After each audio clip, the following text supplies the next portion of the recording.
All right, so this episode is going to be if I was starting a Shopify store from beginning to end, what would I do?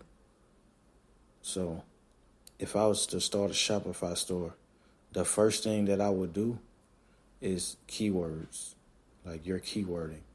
I always go back to the keyword because think about this: how much do you shop on Google? Like how many things do you search on Google? You search on Google almost every day. So if you're searching on Google, if you start with keywording, now you're switching your brain automatically because you're thinking, okay, I'm not searching on Google. How can I attack people who are searching on Google? So now your thinking is automatically changed. You're not thinking of, oh, how I'm going to design this store, how I'm going to run my Facebook ads. No, you're thinking, how am I going to get people on this site when they want to come, not when they don't want to come, right? Facebook ads is interruptive when they don't want to come. You put an advertisement in their face. But if you got SEO, that's permission, right? Like Seth Godin talked about, permission. So they have permission to come because they actually search for it on Google, right? So now they already coming. That's why I say keywording is where I would start. So after I have a good keyword, it has good volume, and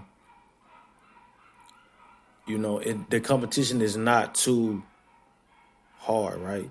So we talked about going from tables to ping pong tables, right? To colorful ping pong tables, red ping pong tables, multicolored ping pong tables, right? So we talked about that aspect in it. So I guess we could still stick to ping pong tables. So let's just say I started a ping pong table. I will find out the pricing. So I would find out how much can I make and how much can I sell it for. So I would figure out how much can I sell it for and how do I actually get it, right? I'll be like, how can I get these ping pong tables? Can I actually find them? Where can I find them where I can sell them? And how can I sell it more or less than I'm getting it, right? How can I sell it more, right? So you have to figure out where I'm going to get it and how can I sell it more? How can I get content as well about it, right? Or how can I make something original? That's another aspect. How can I make it new, right? That's what you need to focus on. How can I make this new, right? Because I'm starting a ping pong company. How can I make this a new ping pong company? Like new, right? So maybe I could get somebody who can paint it, or I could get some way where I can print on demand a ping pong table, or somebody who can make a different type of ping pong table for a certain amount and I can sell it for more. So let's just say I found somebody who can make me a ping pong table for $500, right? So I could be like, okay, I'm going to sell these for $1,500 or $2,000, right? I'm going to sell these big, nice ping pong tables that I custom made, right? New, right? New. You're selling new. You always start with new. Always start with new. Because if it's not new, you're not really hitting anything, right? Because you're just repeating something. If you're going to repeat something, if you're going to steal, make it new, right? You steal it and then you make it new. You take a ping pong table and you make it a checkerboard ping pong table, or you make it a red ping pong table, or you make it a cork ping pong table. So you're stealing and then you're making new, right? You're stealing the concept, you're making new. Now you can take descriptions.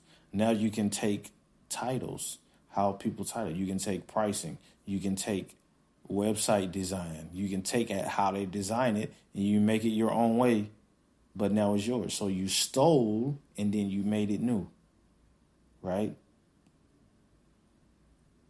Now that you've done that, of course, you got to get their main name. And then I would create a brand behind it. That's another thing. So I would create a brand behind the keyword. So you make your brand name a keyword. That's what I would do. So let's just say your brand name is Pong Master, right? So now you have Pong Master ping pong tables, right? So now you stole ping pong tables. Now you're applying the new, which is your brand name. but your brand name is forever new because it's yours. So now you can create new, easy, safe, big behind a brand name, right? So you have Pong Masters. Now you have the new baby blue ping pong table, right?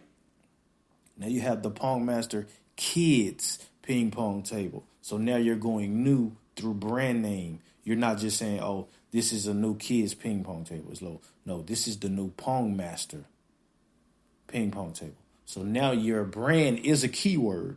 So now you can rank your brand name faster than you can rank the keyword, but you're still ranking the keyword because your brand name is backed by the keyword.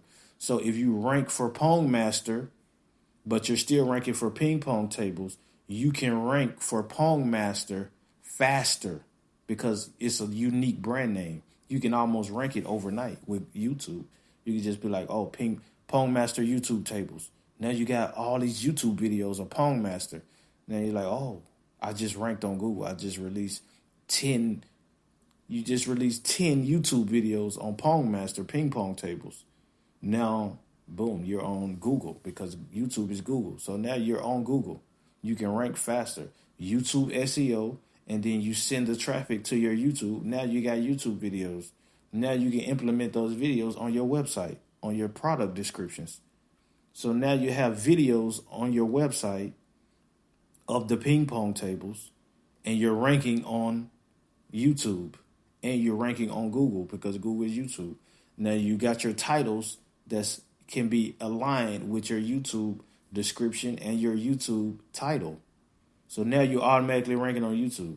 Now you can go to Twitter and Facebook and Instagram, and you have a strategy behind your photos. So you could just put, oh, new red ping pong, new Pong Master ping pong table, and you have a Facebook page for Pong Master. So you're just dropping all of it. Oh, now you're getting likes. Oh, I like that. I like that. I like that. I like that. Boom. So now you're building that. We talked about Twitter SEO. So Twitter ranks faster than any other social media. So you could do a product display on every tweet, right? So now you're ranking with tweets, and you're building a Twitter, and then people are liking the tables on Twitter. And then you go to Pinterest, and you post your products on Pinterest. Now you're ranking on Pinterest. And you use the same titles. You use similar titles that's on your Shopify store. So now you're ranking through images. So you're ranking your images on Google Images. So they look Pong Master ping pong tables. Okay.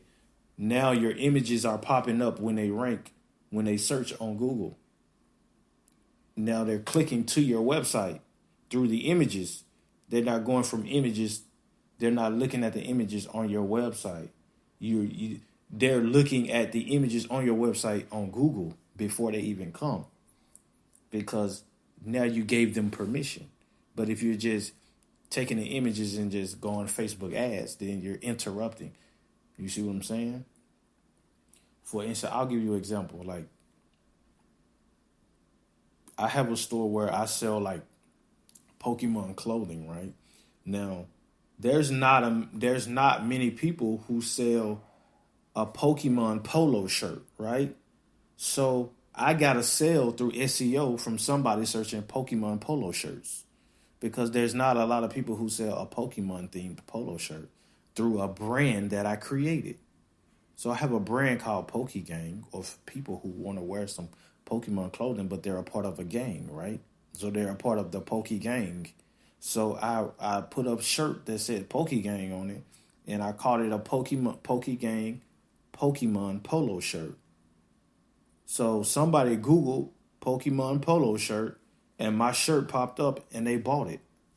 They contacted me on Shopify. They was like, hey, does this shirt run big or small? And I was like, it's gonna run good. Like, he wanted to know if it's gonna be too long, because an XL shirt could be wide or long. He didn't want to tuck it in.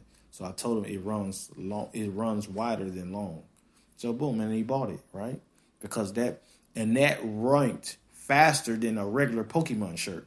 I could have just been like, oh, I'm going to rank for Pokemon shirts, which I was, but it's a Pokemon polo shirt. right? You have shirts and you have polo shirts. You have different kind of shirts. But that Pokemon polo shirt, that long tail, that polo is what made me ranked. But if you would have just put Pokemon shirts, I might have been like number 50 or 60 down the line because there's so many Pokemon shirts. But there's not any polo Pokemon shirts. So that's why, boom. Now you probably see me on Google Images or one of these sites. You see what I'm saying? Because I ranked faster because you're going by the keyword. That's why I say if you start with the keyword, boom, you're automatically in. Because you can you're creating the strategy behind the keyword. Now you can optimize from that. You're not betting on a product being a winner. You're betting on giving the customer what they're asking for, right? That's my thing with people who's like, oh, this a winning product. Like, start with the brand. I think it was, where we at? 11 minutes. Gary Vaynerchuk, he talks about the branding. That's the most important thing. Well, that's not the most important. The keyword is the most important. But the branding behind the keyword takes it to a new level. You see what I'm saying? The branding behind the keyword what take you to the next level. Because you can have, like I said, you can have ping pong tables, but you can have Pong Master ping pong tables. But you're like, what is Pong Master? Now you can create Pong Master. You can create what you want it to be. You see? Now you have the leverage of your brand. Now you can go anywhere you want to go with it. You see? So now you're in a competitive market, which is good, but you're going blue ocean instead of red ocean. You go in the direction you want to go, and you let them go where they want to go, and you both win. You create a win-win scenario with you and your competition. You don't create a dog-eat-dog scenario, because if you create a dog-eat-dog scenario, then you're gonna get angry at each other when you can just feed off of each other. So after that, where we at? 12 minutes. I might have to do a part 2. So, okay, we got the keyword.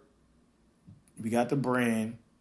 With the branding, I would focus, like when you're doing branding, you have to think like a T-shape.